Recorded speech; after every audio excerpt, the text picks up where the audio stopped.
I wanted to come here and speak to you about our new party that we are building with all of you. We live in extraordinary times. Jamie's talked about this. The challenges are huge. Climate breakdown, inequality, the housing crisis, the collapse of public services. And yet our politics feels paralysed. Too often, power is wielded in boardrooms, not town halls like this. Decisions are stitched up in party headquarters, not shaped in our streets, workplaces, or our communities. Why? Because our politics has been captured by politicians and journalists in their Zone 2 dinner parties, by careerists chasing titles, by political parties more interested in managing their members than empowering them, by lobbyists and short-term spin. Ordinary people, however, are left feeling alienated, isolated, ignored and frustrated. But we know it doesn't have to be this way. Politics should be a living, breathing force which people understand to shape their lives, their communities and their country. That is what your party is all about. A party of the people, for the people, by the people. That is the founding principle. It might be a bit simple, but it's definitely radical, because politics starts with the people, not politicians, including myself. Democracy shouldn't be a thing that we just engage with every 4 years when we go to the ballot box and tick a box. It has to be a practice, a habit, a muscle that grows stronger the more it's used. And yes, some of you will know that Jamie and me disagree a little on what the party should be named. I propose the left, Jamie doesn't agree, and that's fine, because that's what healthy democracy and debate is all about. Unlike other political parties, the Labour Party, disagreement is allowed, it is welcome, we encourage it.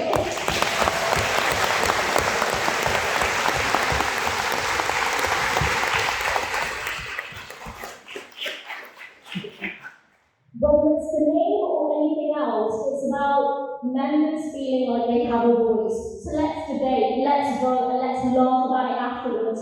That's what democracy looks like. And we need a party that isn't just progressive in its policy, but also radical in its method. A movement that isn't waiting for permission from politicians or anyone else, that builds change from the bottom up. A movement that is rooted in the communities it seeks to represent, the workplaces it is championing, and everyday struggles too. Not just in the occasional photo op or in press releases. And majority is a great example of this. You aren't waiting for the establishment's blessings, you're getting on with it. You're organising where people are building something inclusive, determined and unstoppable. That is the energy we all need to learn from. It's the energy we need to amplify and scale. So let's imagine Newcastle in 2026, a truly progressive council, acting on housing, on climate, on transport, on public services, a council that actually listens. That victory would be more than just local. It would be a beacon to the rest of the country, showing us what's possible, laying the foundation for the 2029 election. And I know that seems like it's really far away, but it really isn't. We need to understand that real power flows upwards from the grassroots, but we're not going to get there just from good intentions alone. We need structures that empower every single member, every single voice, every single action. And in your party, as we're calling it for now, the interim name, members aren't going to be spectators, they are the decision makers. That's why we need a conference arrangements committee that represents the breadth of the movement. It can't just be led by MPs like me, it has to be representative of our movement, it has to be gender balanced, it has to be regionally and racially diverse, not London telling the rest of the country what needs to be done. And it also has to be a unitary party. Our regions and nations will obviously have a high degree of autonomy, but members will shape policy, strategy and direction through one member, one vote. That is democratic.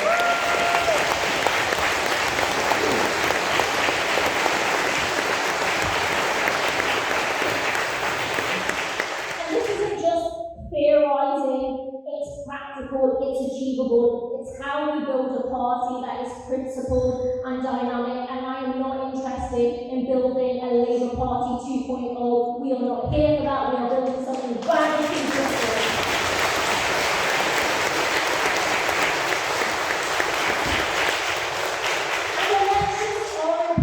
I literally wouldn't be here if it wasn't for elections, but our politics has to be more than just winning elections.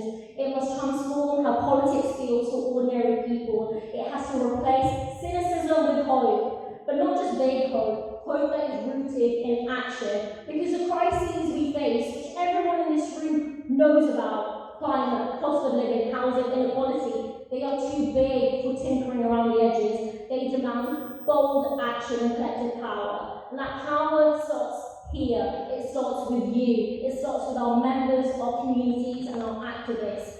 And your party has to be that platform for that power. A politics driven by the people. A politics that values diversity, but not as this window dressing exercise. It gives a voice to those who have been deliberately made voiceless and makes democracy feel real, feel tangible. And so this can't be token gestures. Like I said, local victories have to feed into national transformation. As you show here, you don't need big money, you don't need big names. You need commitment, you need organisation, and you need this very simple belief, the power, the extraordinary power of ordinary people.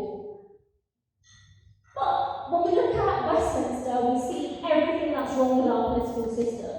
Under Keir Starmer, Keir Islander Stranger Starmer, as I would like to call him, Labour has abandoned all of its principles. It has embraced austerity, it has attacked migrants in a race to the bottom with reform, it has watered down workers' rights, and it is directly enabling genocide. It is an active participant in genocide. And I've said it before and I'll say it again, Keir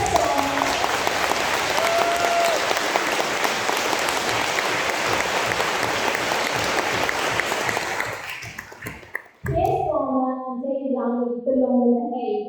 It is as simple as that.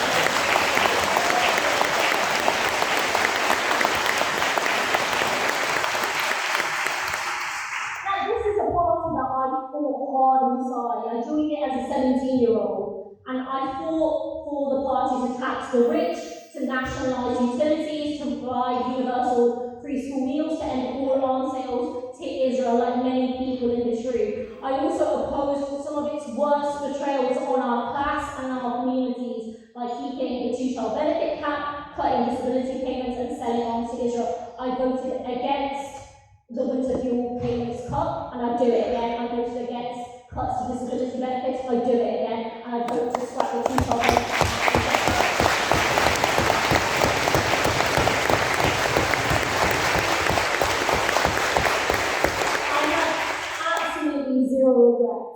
And the whip was removed from me, indefinitely removed from me, not because I broke any rule, no matter how some people might want to spin it, but because I called out this Labour government's complicity in Israel's genocide and war crimes.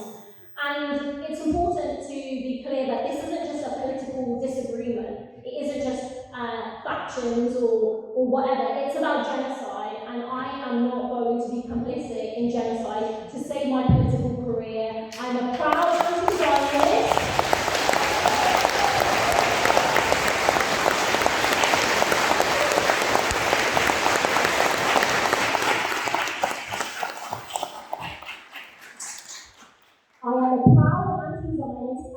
And the smears definitely are not going to work this time. So leaving the Labour Party wasn't a matter of if, it was a matter of when.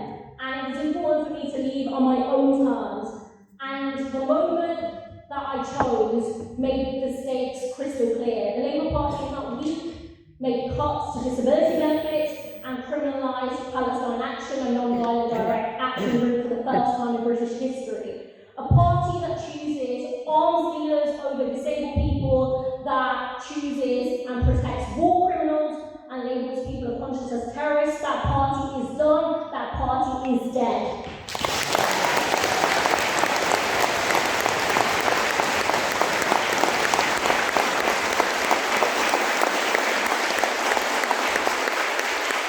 But we're definitely not mourning, we are creating something new. A party that is rooted in working class communities, that is proudly socialist and fierce democratic, one that is building power from below, in our trade unions, in our tenants unions, in the climate movement, and in the fight for Palestinian liberation.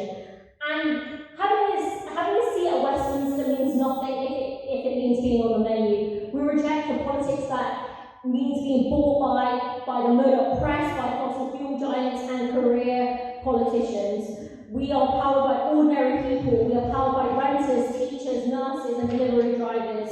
And yes, we will feel and face constant media attacks.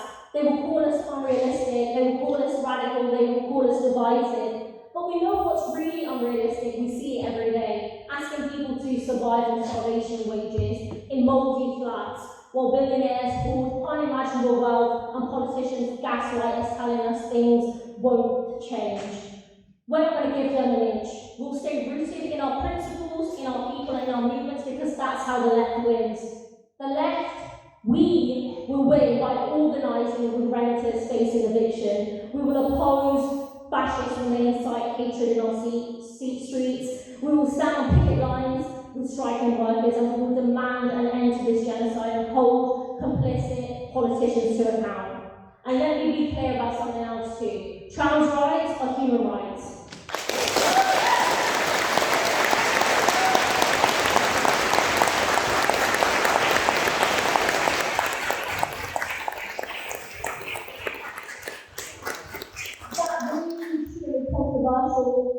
And so it is important to say it loud and clear that trans rights are human rights, and your party will defend them, no ifs, no buts, and I won't let anyone, whoever it is, get in the way of this fight. It is too important, it is non-negotiable.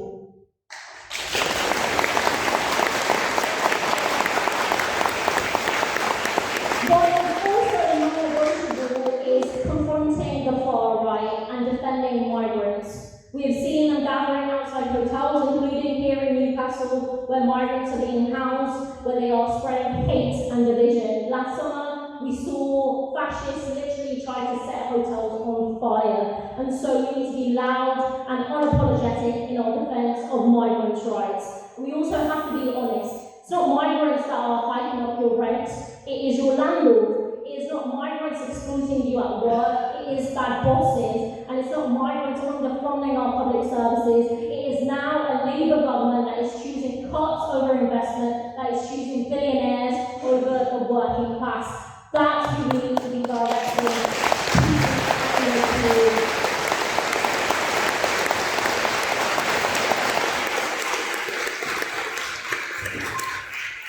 It's really quite simple. The enemy of the working class travels by private jet, not migrant dinghy.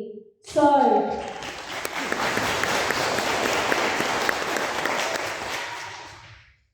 let me end with this. Our politics is broken, but it's not beyond repair. It can be rebuilt bottom up, not top down, by ordinary people, by people in this room. And so it is important that we imagine a Britain where politics isn't done to people, but by people, where councils reflect their communities, where policies serve the many, and fairness and justice drive the national conversation. That is what we can achieve. The road is definitely going to be hard.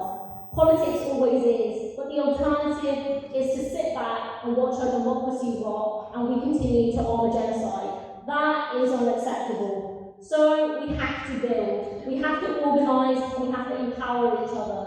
Let's win locally and let's pave the way towards national change. And again, this isn't about compromising or being cynical. It is literally about hope. Hope that ordinary people, organised, can achieve extraordinary things. The time is now. The people are ready, and together we can change politics and change it for good. And in the words of Roy, another world is not only possible, she is on her way. On a quiet day, I can hear her breathing. Thank you so much. Beautiful.